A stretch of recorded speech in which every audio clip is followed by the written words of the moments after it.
என் பையன் ரொம்ப Innocent sir.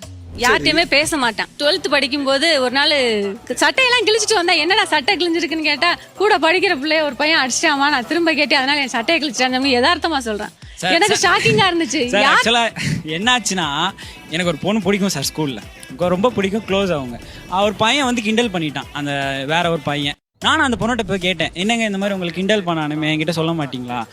இல்லை எல்லாருமே அப்படி தான் இருக்காங்க, நீங்கள் எதுவும் கேட்க மாட்டீங்களா அப்படின்னு சொல்லிட்டு ஒரு வார்த்தை சொன்னாங்க சார். நீங்கள் எதுவும் கேட்க மாட்டீங்களா அப்படின்னு. அந்த இடத்துல எனக்கு ஒரு தைரியம் வந்துச்சு சார். சரி, நாளைக்கு இவனை விடக்கூடாதுடா, எப்படா எனக்கு பிடிச்ச ஃபேவரட் பண்ண நீ கிண்டல் பண்ணலாம் அப்படின்னு சொல்லிட்டு ஸ்கூலில் போய் உட்காந்துருக்கேன். காலையில் அவன் வர்றான், எனக்கு பயம் தான், அடிதடி இதெல்லாம் ஆகாது, பட்டை போட்டு பல மாதிரி இருக்க பையன் தான் நான். நார்மலாக வந்தோடனே, என்னடா அந்த மாதிரி அந்த பொண்ணை கிண்டல் பண்ணியாமே அப்படின்னு கேட்டான். ஆமாம் கிண்டல் பண்ணுவேன், நீ என்ன பண்ணுவேன் அப்படின்னு கேட்டான்.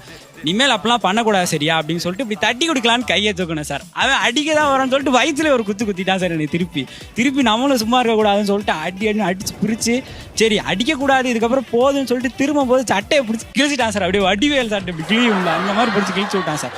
அவன் நகம் வேற நல்லா இப்படி ஷார்ப்பாக வச்சிருப்பான் போல, மூக்கில் கூடு கையிலலாம் கூடு போட்டு பொணத்தை எடுத்துட்டான் சார். திருப்பி வந்ததுக்கப்புறம் என் ஃப்ரெண்ட்ஸ்லாம் சொன்னானுங்க, நீ இன்னும் அடிக்கவே இல்லைடா அவனை, திருப்பி போய் 4 குத்திடுவான்னு சொல்லி திருப்பியும் போனேன் சார். திருப்பி அவன் 4 குத்தி தான் சார் அனுப்புனானு. ஏதோ ஒரு பேச்சுக்காக ஒரு 2 குத்தினேன். ஃப்ரெண்ட்ஸ்லாம் வந்து, நீ 2 அடி கொடுத்துட்டா அவன் உனக்கு 4 அடி கொடுத்துட்டா ஒன்றும் பிரச்சனை இல்லை விட்றா அப்படின்னா. வீட்டில் வந்து இந்த மாதிரி அமைதியாக உட்காந்துருந்தேன், காயெல்லாம் பட்டுட்டு.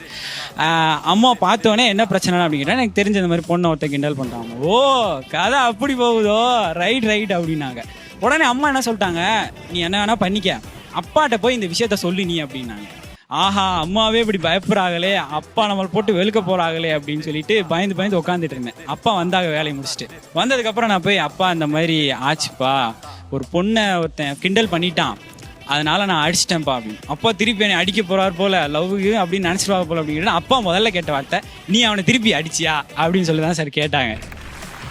ஸோ ஆக்சுவலாக அம்மா தான் சார் ரொம்ப எல்லா வீட்லேயுமே ரொம்ப ஹார்டாக இருக்காங்க. பட் அப்பா வந்து நம்மளோட ஃபீலிங்ஸை புரிஞ்சுக்கிற மாதிரி இருக்காங்க சார். அதுதான் சார் உண்மையான ஒரு விஷயம்.